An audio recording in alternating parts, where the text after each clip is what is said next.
జగన్మోహన్ రెడ్డిని ఏదో ఒక విధంగా మార్చాలనే కుట్ర ఈ రాష్ట్రంలో జరుగుతుంది. ఇది వాస్తవం.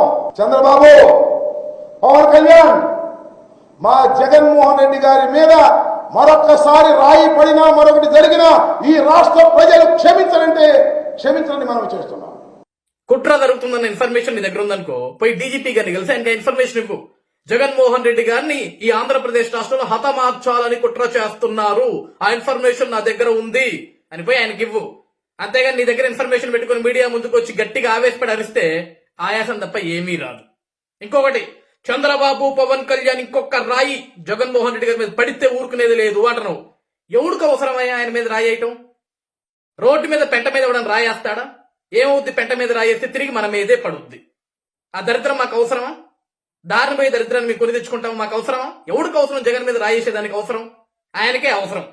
ఎందుకంటే సిద్ధం సభలకు ఎవడు రావట్లేదు కాబట్టి, సిద్ధం సభలు అట్లా ఫ్లాప్ అవుతున్నాయి కాబట్టి, దాని నుంచి ఏదో ఒక డైవర్షన్ పాలిటిక్స్ చేయాలి కాబట్టి ఆ రాయి, ఆ డ్రామా, ఆ స్క్రిప్ట్ మొత్తం మీ జగన్ నాటకమే.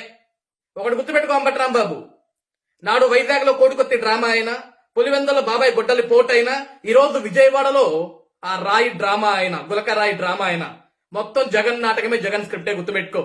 నిజంగా జగన్మోహన్ రెడ్డి గారి మీద దాడి జరిగింది, అది వాస్తవం అయితే గతంలో వైజాగ్ ఎయిర్పోర్ట్ లో కోడికొత్తి జరగంగానే వాళ్ళ అమ్మగారు విజయమ్మ గారు వెంటనే వచ్చారు, వాళ్ళ చెల్లెల్లో షర్మిల గారు వెంటనే వచ్చారు. జగన్కి ఏమైపోతుందన్న భయంతో వచ్చారు. ఈ రోజు వాళ్ళ తల్లి గారు లేదు, చెల్లి గారు రాలేదు అంటే జగన్ ఆడుతుంది జగన్ నాటకం, జగన్ ఆడుతుంది జగన్ డ్రామా అని తల్లి గారికి తెలుసు, చెల్లి గారికి తెలుసు. కాబట్టి గుండెలు బాధేసుకో. మాకు అరిసి అరిసి అయి ఆయాసనటం తప్ప ఆడ ఊడేది ఏమీ లేదు. కాబట్టి నీ దగ్గర ఇన్ఫర్మేషన్ ఉందనుకో, మనిషి జోబులో పెట్టుకోకు, తీసుకెళ్లి డీజీపీ గారికి. ఓకే, పో. జగన్మోహన్ రెడ్డిని ఏదో ఒక విధంగా మార్చాలనే కుట్ర ఈ రాష్ట్రంలో జరుగుతుంది. ఇది వాస్తవం. చంద్రబాబు, పవన్ కళ్యాణ్, మా జగన్మోహన్ రెడ్డి గారి మీద మరొక్కసారి రాయి పడినా మరొకటి జరిగినా ఈ రాష్ట్ర ప్రజలు క్షమించాలంటే క్షమించాలని మనం చేస్తున్నాం. కుట్ర జరుగుతుందన్న ఇన్ఫర్మేషన్ నీ దగ్గర ఉందనుకో, పోయి డీజీపీ గారిని కలిసి ఇంకా ఇన్ఫర్మేషన్ ఇవ్వు. జగన్మోహన్ రెడ్డి గారిని ఈ ఆంధ్రప్రదేశ్ రాష్ట్రంలో హతమార్చాలని కుట్ర చేస్తున్నారు, ఆ ఇన్ఫర్మేషన్ నా దగ్గర ఉంది అని పోయి ఆయనకి ఇవ్వు.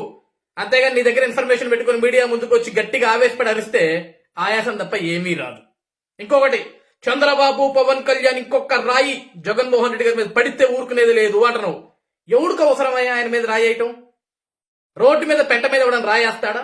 ఏమవుద్ది? పెంట మీద రాయేస్తే తిరిగి మన మీదే పడుద్ది. ఆ దరిద్రం మాకు అవసరమా? దారిని పోయి దరిద్రాన్ని మీకు కొని తెచ్చుకుంటాం, మాకు అవసరమా? ఎవడికి అవసరం జగన్ మీద రాయేసేదానికి అవసరం? ఆయనకే అవసరం. ఎందుకంటే సిద్ధం సభలకు ఎవడు రావట్లేదు కాబట్టి, సిద్ధం సభలు అట్లా ఫ్లాప్ అవుతున్నాయి కాబట్టి, దాని నుంచి ఏదో ఒక డైవర్షన్ పాలిటిక్స్ చేయాలి కాబట్టి ఆ రాయి, ఆ డ్రామా, ఆ స్క్రిప్ట్ మొత్తం మీ జగన్ నాటకమే. ఒకటి గుర్తుపెట్టుకోమంటే రాంబాబు, నాడు వైజాగ్ లో కోడికొత్తి డ్రామా అయినా, పులివెందుల బాబాయ్ గొడ్డలి పోట్ అయినా, ఈ రోజు విజయవాడలో ఆ రాయి డ్రామా అయినా, గులక రాయి డ్రామా అయినా మొత్తం జగన్ నాటకమే, జగన్ స్క్రిప్టే. గుర్తుపెట్టుకో. నిజంగా జగన్మోహన్ రెడ్డి గారి మీద దాడి జరిగింది, అది వాస్తవం అయితే గతంలో వైజాగ్ ఎయిర్పోర్ట్ లో కోడికొత్తి జరగంగానే వాళ్ళ అమ్మగారు విజయమ్మ గారు వెంటనే వచ్చారు, వాళ్ళ చెల్లెల్లో షర్మిల గారు వెంటనే వచ్చారు. జగన్కి ఏమైపోతుందన్న భయంతో వచ్చారు.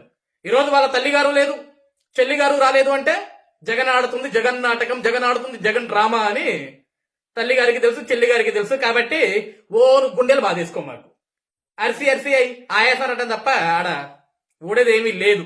కాబట్టి నీ దగ్గర ఇన్ఫర్మేషన్ ఉందనుకో, మనిషి జోబులో పెట్టుకోకు, తీసుకెళ్లి డీజీపీ గారికి.